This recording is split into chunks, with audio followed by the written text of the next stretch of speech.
Bom dia, com a paz do Senhor Jesus. Evangelho de João, capítulo 12, o verso de número 24 declara-se assim: na verdade vos digo que se o grão de trigo caindo na terra não morrer, fica ele só, mas se morrer, dá muito fruto.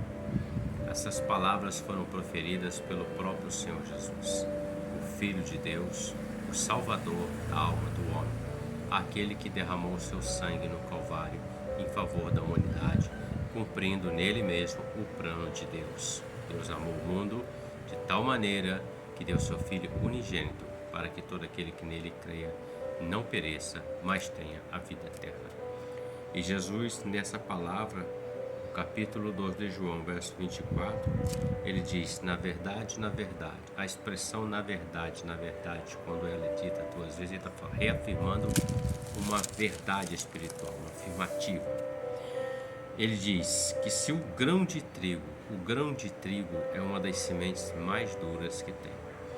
Para que o grão de trigo possa produzir a farinha fina que alimenta milhões de pessoas com N produções, N coisas que são feitas com ela precisa ser esmagada, ela precisa ser triturada, ela precisa ser refinada.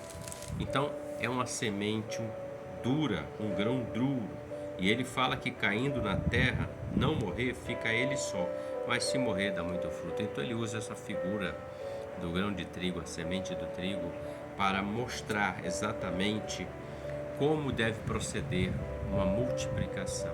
Ele fala que caindo na terra, se ele não morrer, ele fica só, é só aquela semente, e ela não germina, ela não produz, ela não tem aquele fim ou efeito que foi dado a ela, porque a semente tem como propósito, quando você semeia, produzir vários frutos. Você planta uma mangueira, por exemplo, e a árvore dá vários frutos de manga. Então esse é o propósito, é o que Deus estabeleceu.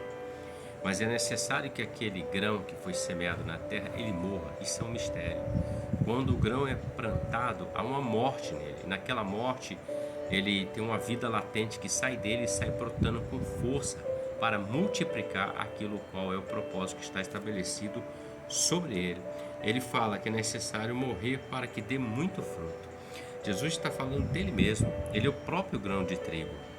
Quando ele entra no Getsemane, ele começa a sentir as dores, a aflição daquilo que viria sobre ele. Ele sabia que a morte viria, teria que morrer para que houvesse uma produção de muitos frutos. Quais são os frutos?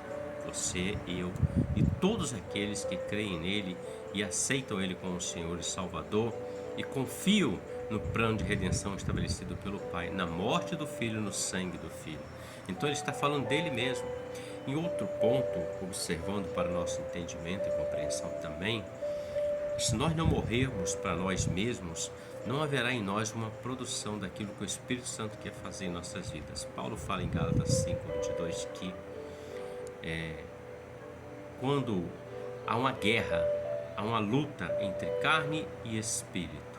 Então aquele a quem nós alimentamos é aquele que vai vencer. Se alimentamos o espírito, ele vai vencer a nossa carne. Mas se alimentamos a carne, logo o espírito, ele se afastará de nós. Então Jesus está dando um exemplo. É preciso morrer para mim mesmo, para minhas vontades, para as minhas razões, para meu conhecimento, para minha soberba, para o orgulho e para tantas outras coisas. Porque quando nós morremos para nós mesmos, há um poder de Deus, o poder do Espírito Santo. Ele vem e nos faz homens e mulheres melhores do que fomos e somos, e faz com que nós possamos produzir a maior semente de todas, o Evangelho, a palavra de Deus, que leva o homem até a presença de Deus Pai.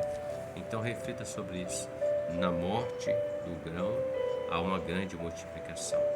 Na morte do eu há uma multiplicação da parte de Deus através de você e através de mim. Que Deus te abençoe e que você tenha um ótimo dia com a paz do Senhor Jesus. Amém?